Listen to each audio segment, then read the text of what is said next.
Sekarang kita masuk ke materi yang kedua. Setelah terjadi difusi, maka selanjutnya kita akan mempelajari yang namanya disolusi. Yang harus dikuasai dalam materi ini yang pertama, prinsip disolusi obat, faktor-faktor apa saja yang mempengaruhi, kemudian alat diuji disolusi itu kerjanya bagaimana, dan yang terakhir, beragam cara untuk melakukan analisis data dari disolusi. Dasar pemahaman dari disolusi adalah mengetahui apa itu yang namanya disolusi. Penekanan pada disolusi ini adalah dia merupakan suatu proses zat padat masuk pelarut sehingga dia akan menghasilkan suatu larutan. Intinya adalah proses zat padat melarut. Bagaimana yang namanya konsep disolusi ini berjalan, lalu apa hubungannya dengan absorpsi? Kalau kita mengingat pada perkuliahan sebelumnya, saya pernah mengatakan bahwa yang namanya disolusi ini adalah titik kritis dari absorpsi obat. Kalau misalkan disolusinya lambat, otomatis absorpsinya itu akan rendah, dan demikian juga sebaliknya. Sekarang kita akan melihat, sesuai definisinya, disolusi itu adalah proses padatan melarut. Obat yang paling banyak dalam bentuk padatan, misalnya di sini adalah tablet atau kapsul. Ketika dia masuk ke saluran cerna, maka dia akan pecah, atau di sini saya tulis disintegrasi. Pecahnya menjadi granul-granul, yaitu butiran-butiran yang dia boleh dikatakan sudah pecah tapi masih cukup besar. Dari granul ini dia akan pecah lagi menjadi partikel-partikel halus. Yang paling mudah adalah partikel halus ini, dia akan bisa terdisolusi sehingga membentuk larutan obat.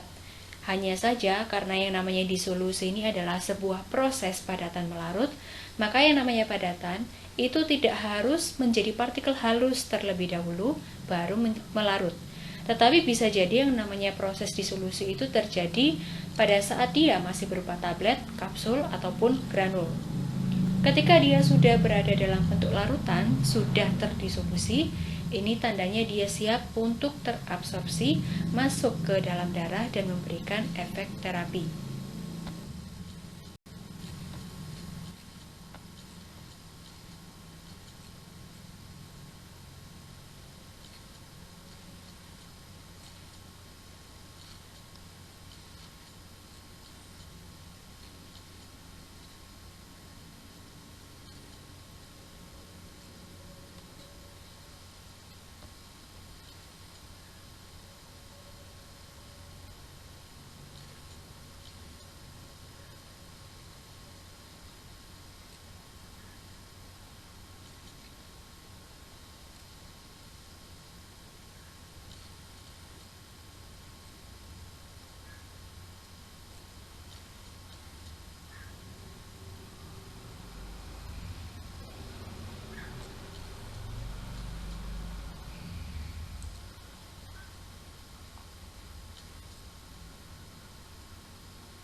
Sekarang kita coba breakdown lagi, proses disolusi itu seperti apa?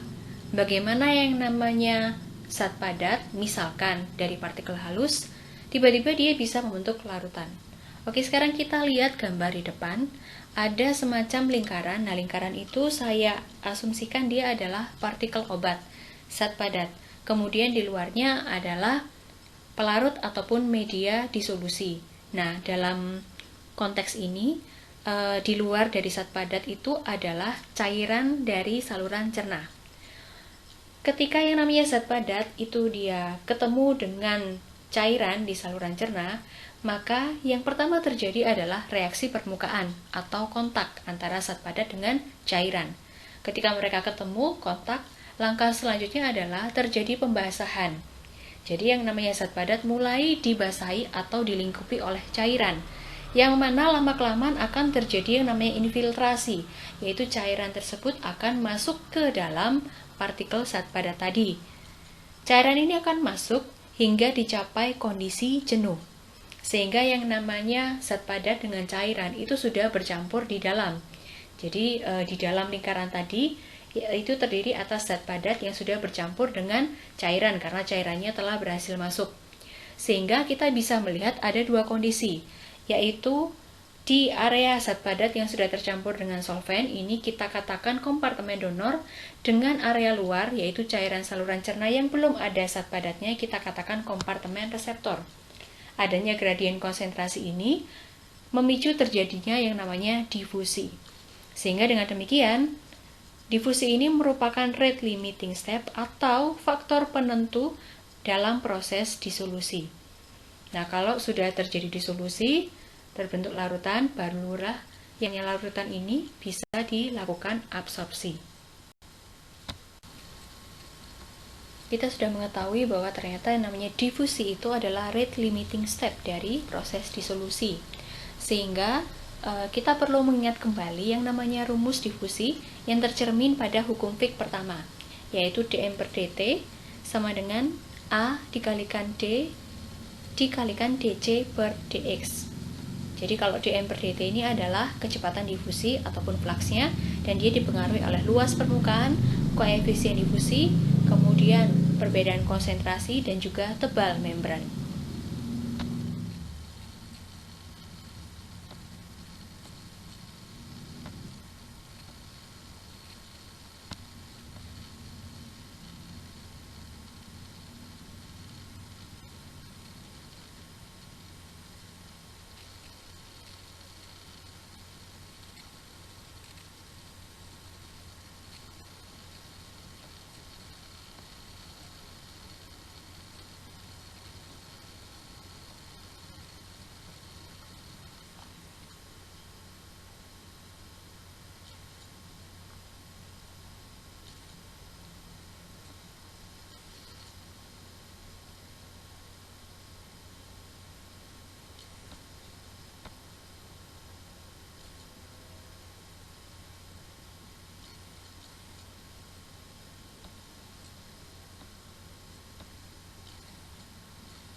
Dari rumus hukum Fick pertama tadi, kemudian dilakukan yang namanya substitusi, sehingga muncullah yang namanya Noyes-Whitney equation, yaitu persamaan yang banyak digunakan dalam disolusi.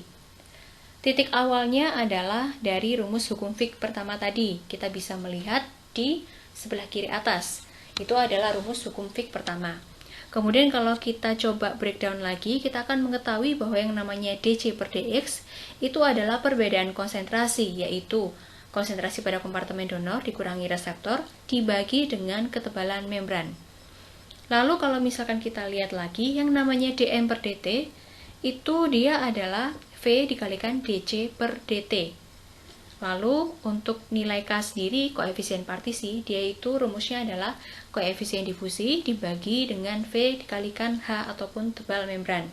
Sehingga kalau kita gabungkan untuk rumus-rumus ini, maka persamaannya akan menjadi terlihat seperti yang ada di kotak merah, yaitu dC per dt sama dengan koefisien partisi dikalikan luas permukaan dikalikan perbedaan konsentrasi.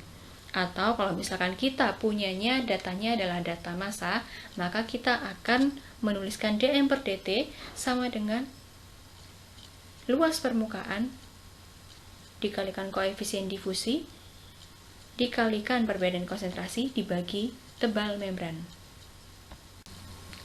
Bagaimana caranya mengetahui disolusi obat? Nah, caranya adalah dengan menggunakan uji disolusi. Uji disolusi di sini adalah uji yang dilakukan untuk memprediksi bagaimana yang namanya obat itu bisa larut di saluran cerna.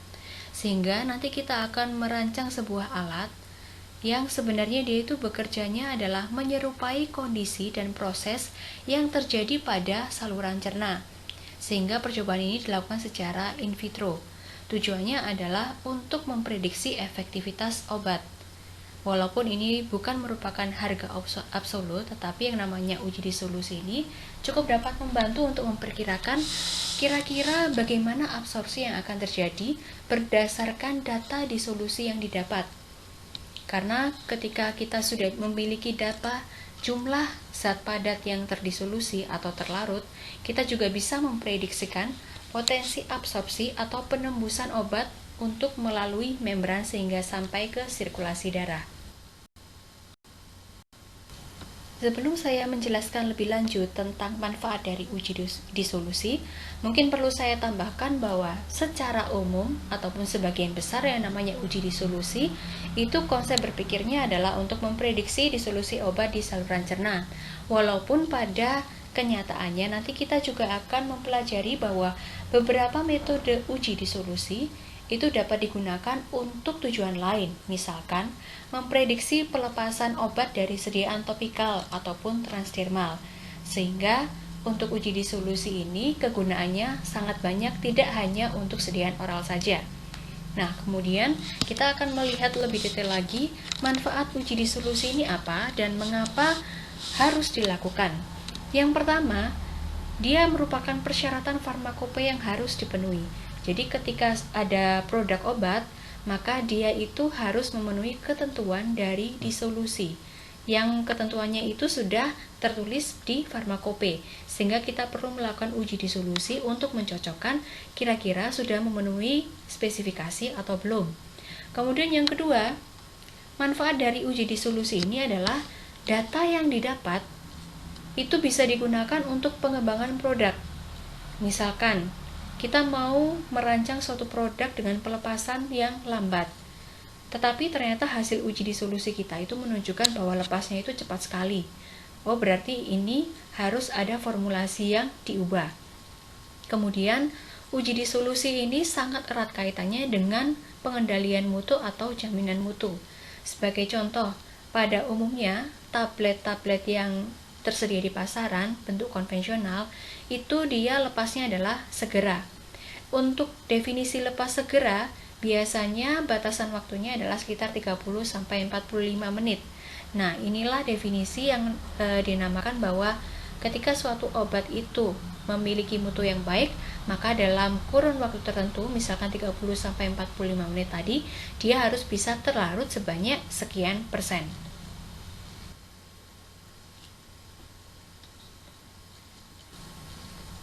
Ini adalah gambar skema dari alat uji disolusi atau yang mungkin selanjutnya disebut dissolution apparatus. Ini adalah skema lebih detailnya, dan secara umum kita bisa melihat bahwa ada wadah alas bulat di bawah. Biasanya kita menggunakan 6 wadah atau 6 vessel. Tetapi untuk gambar lebih jelasnya, kita akan melihat di slide berikut.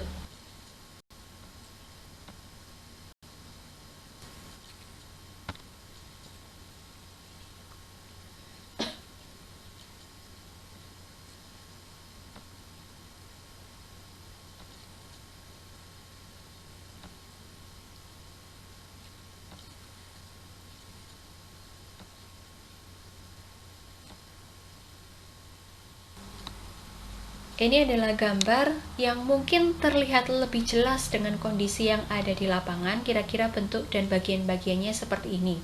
Hanya saja kalau gambar ini itu hanya terdiri atas 3 vessel, sementara yang diminta persyaratannya adalah menggunakan 6 vessel. Bahkan ada beberapa alat yang dia itu memiliki 8 vessel. Oke, sekarang kita coba melihat bagian-bagian yang penting dari alat uji disolusi ini. Yang penting adalah kita lihat dari bawah, yaitu ada kotak.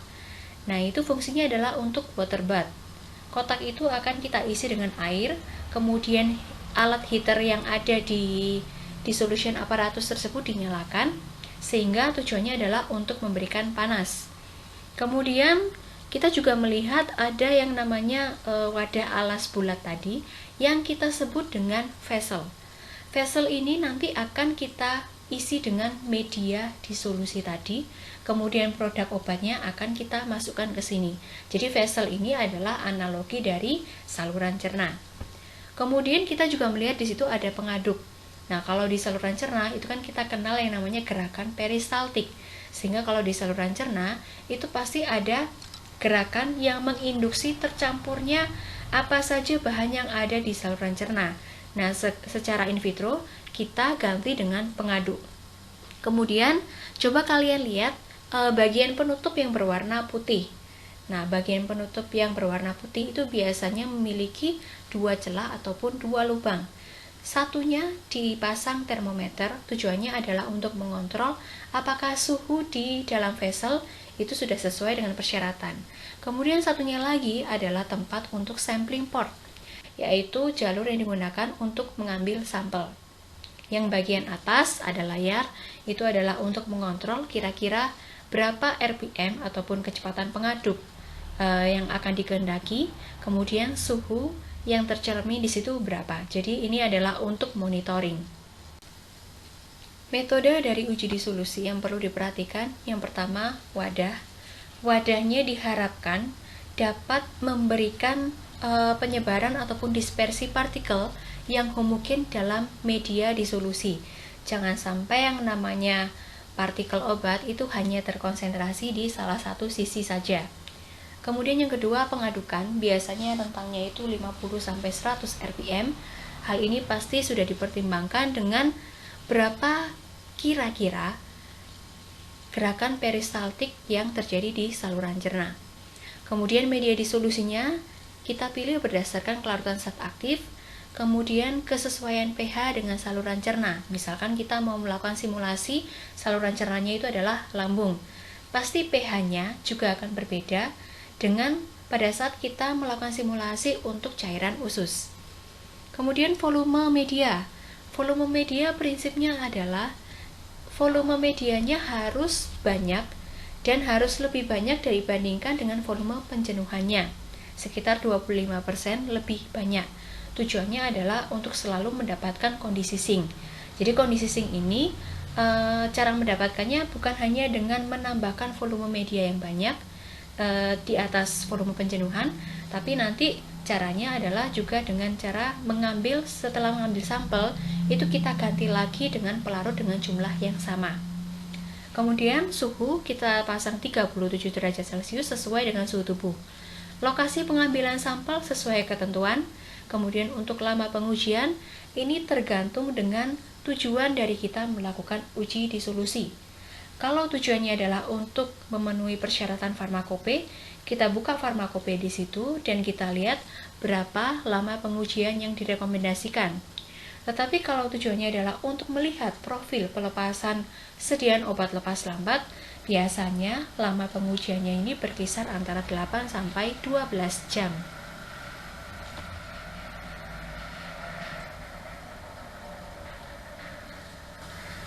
Berdasarkan farmakope, terdapat sekitar 7 jenis alat uji disolusi.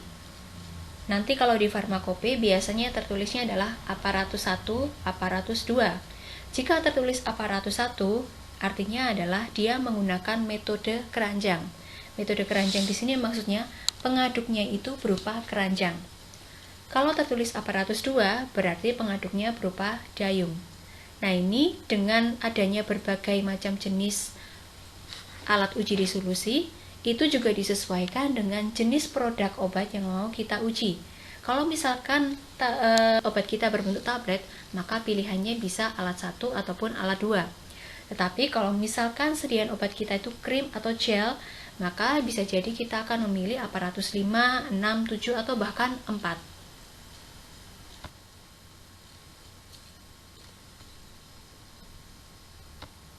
Ini adalah gambar aparatus 1. Jadi kita bisa lihat untuk basket atau keranjang itu ada di bawah pengaduknya. Jadi ketika pengaduknya berputar, yang namanya basketnya itu juga ikut berputar. Yang namanya basket berarti ada pori-pori di bagian dindingnya. Kemudian kita juga bisa melihat beberapa ketentuan jarak dari pengaduk basket dan juga jarak dari sampling point ataupun vesselnya. Kalau untuk jarak pengaduk dengan dasar vessel itu berkisar antara 2 sampai 2,5 cm. Sementara jarak untuk sampling point itu jangan sampai lebih kecil ataupun sama dengan 1 cm mendekati dinding vessel. Jadi dia diharapkan tidak terlalu dekat dengan dinding vessel. Kemudian pengaduk pastikan dia berada di tengah-tengah supaya pengadukannya juga lebih homogen.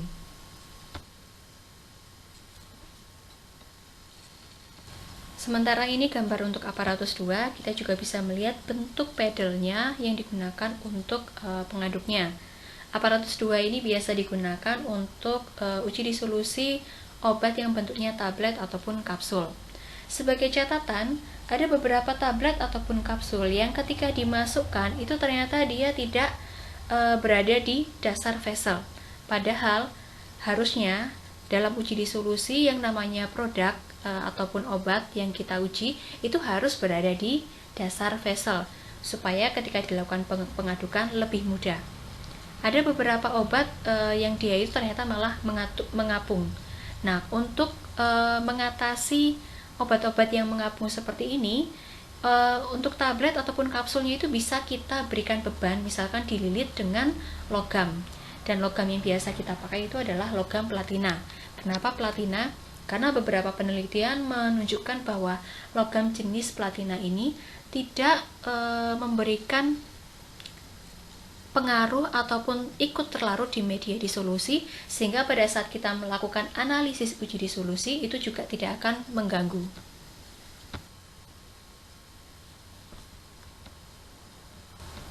Mengenai media disolusi, yang harus kita pegang pertama adalah konsep pikirnya. Media disolusi ini menyerupai kondisi fisiologis di saluran cerna, atau mungkin sesuai dengan rutenya nanti.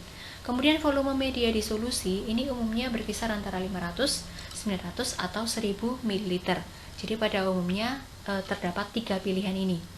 Kemudian yang ketiga, fokus pada kondisi sink. Lalu untuk pH, kalau misalkan kita fokusnya adalah untuk simulasi ke cairan lambung, kita gunakan pH-nya 1,2. Kalau untuk cairan usus, kita gunakan pH antara 6,8 sampai 8. Nah, untuk cairan usus ataupun cairan lambung ini, dalam beberapa penelitian juga bisa ditambahkan yang namanya enzim. Enzim yang ada baik di cairan usus maupun di cairan lambung. Hanya saja penambahan enzim ini tidak bersifat wajib. Lalu bagaimana dengan kita menggunakan air saja sebagai media disolusi? Dalam beberapa penelitian untuk media air juga dilakukan, tetapi tidak menjadi fokus utama, dalam arti hanya sebagai pembanding dengan media-media lain. Mengapa dia tidak digunakan sebagai media utama? Karena kalau untuk air saja, adanya variasi pH dengan tekanan permukaan itu juga bisa mempengaruhi hasil dari disolusinya.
Sekarang kita coba cek bagaimana prosedur melakukan uji disolusi. Yang pertama tentunya adalah persiapan. Cek dulu produk obatnya seperti apa, kemudian pilih alat sesuai monografi, kemudian baru kita persiapkan kondisi media, pH, volume, kecepatan pengadukan, waktu pengambilan cuplikan, dan juga metode analisis cuplikan. Metode analisis cuplikan ini sebenarnya merupakan ranah kimia, tetapi sangat erat kaitannya juga dengan uji disolusi. Kemudian kita periksa alat-alatnya, apakah tangkai pengaduknya itu sudah lurus, kemudian suhunya sudah sesuai dengan persyaratannya 37 derajat, kemudian apakah medianya itu sudah sesuai dengan pH yang dituju. Jangan lupa untuk media lakukan deaerasi. Deaerasi ini adalah maksudnya untuk menghilangkan gas yang ada di dalam media. Kemudian kalau sudah, untuk media disolusinya masukkan ke dalam vessel, pengaduknya terpasang, kemudian ditutup. Di set yang namanya kecepatan putaran dan suhu yang sudah mencapai 37 derajat Celcius, baru masukkan sampel. Ketika sampel masuk, maka waktu itu terhitung waktu ke 0. Kemudian baru kita ambil cuplikan sesuai dengan interval waktu yang telah kita tetapkan. Cuplikan yang diambil itu kita ganti lagi dengan media disolusi dengan jumlah yang sama. Misalkan cuplikan ataupun sampelnya kita ambil 5 mili. Setelah kita ambil 5 mili, maka kita masukkan lagi 5 ml media disolusi. Tujuannya ingat, untuk mempertahankan kondisi zinc. Sampel yang sudah kita ambil, kita lakukan penetapan kadar untuk mengetahui zat aktif terlarutnya itu berapa. Setelah dilakukan analisis dari cuplikan, maka selanjutnya tugas kita adalah melakukan interpretasi data. Untuk interpretasi data, kita langsung fokus kepada Ki. Ki ini adalah jumlah zat aktif yang terlarut seperti tertera dalam masing-masing monografi, dinyatakan dalam persentase kadar pada etiket. Oke, saya langsung coba berikan contoh. Misalkan kita mau melakukan uji disolusi asam mefenamat. Pada etiket, asam mefenamat tertulis dosisnya adalah 500 mg. Sementara hasil dari analisis sampel menunjukkan bahwa jumlah zat aktif yang terlarut adalah 400 mg. Dengan demikian, nilai Q-nya berapa? Karena nilai Q ini dinyatakan dalam bentuk persen, maka nilai Q-nya adalah 400 mg dibagi 500 mg. Jumlah yang terdeteksi dibagi dengan jumlah yang tertera di etiket. 400 dibagi 500 sama dengan 80%. Ingat, untuk Q, satuannya adalah persen. Kalau kita sudah memiliki nilai Q-nya berapa, saya lanjutkan saja sebagai contoh di slide sebelumnya. Asam mefenamat, Q yang kita hasilkan adalah 80%. Kita sudah memegang nilai Q-nya, selanjutnya kita buka farmakope. Kita akan berhadapan dengan tabel ini. Kita cek tahap S1 karena ini adalah uji disolusi tahap pertama. Jumlah yang diuji 6 sudah benar. Kriteria penerimaannya adalah bahwa tiap unit sediaan tidak kurang dari Q plus 5%. Kita masukkan Q yang kita miliki adalah 80. Kemudian kita masukkan 80 ditambah 5 sama dengan 85%. Lalu kita buka lagi pada farmakope tersebut, kita cari yang namanya kaplet asam mefenamat, itu ketentuannya berapa. Dan ketika kita buka di monografi tersebut, ketentuannya adalah dalam 45 menit, asam mefenamat harus bisa terlarut sebanyak 80%. Ketika kita tadi memasukkan nilai, Q plus 5% didapat 85%, sementara di monografi dinyatakan 80%. Berarti jumlah kita ini sudah memenuhi persyaratan. Karena 85% lebih tinggi daripada 80. Tetapi bagaimana kalau misalkan saya ganti? Misalkan untuk nilai Q-nya ternyata kita mendapatkan 70. Berarti 70 ditambah 5 sama dengan 75%. Sementara untuk kaplet asam mefenamat dimintanya adalah 80%. Otomatis nilai kita ini tidak memenuhi dari kriteria penerimaan. Yang harus kita lakukan adalah melakukan lagi uji disolusi tahap S2. Jadi kita lakukan uji disolusi lagi untuk 6 produk. Lalu kriteria penerimanya kita masukkan sesuai yang ada di kolom tersebut. Kalau tahap S2 saja juga masih belum memenuhi persyaratan, kita lanjutkan ke tahap S3. Masih belum memenuhi persyaratan juga, berarti harus ada yang dilakukan perubahan dari formulasinya, atau memang produk tersebut dengan formulasi yang ada tidak memenuhi ketentuan dari monografi.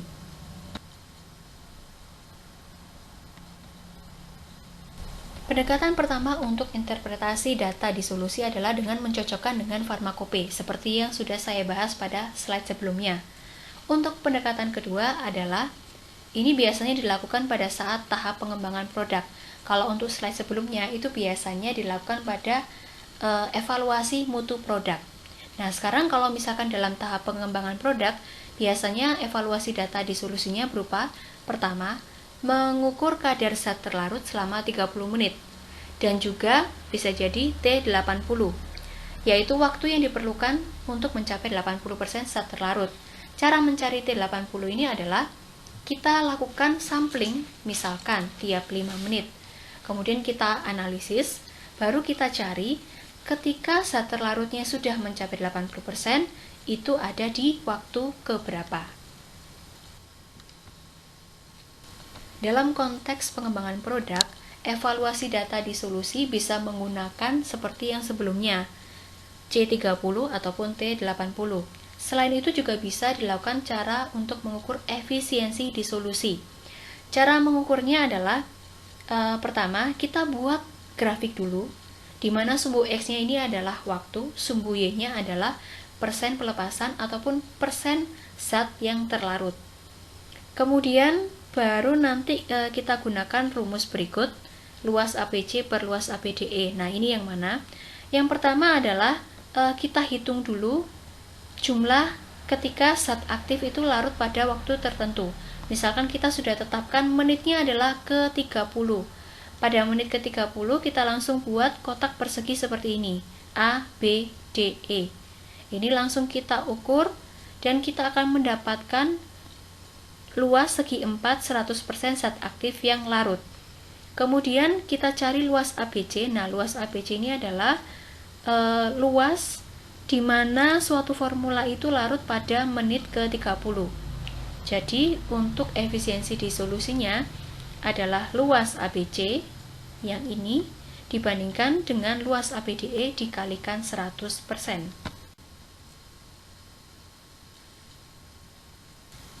Selain menggunakan pendekatan yang sudah kita bahas, ada juga evaluasi uji di solusi yang sebenarnya kita sudah menerima datanya, kemudian baru mau kita analisis.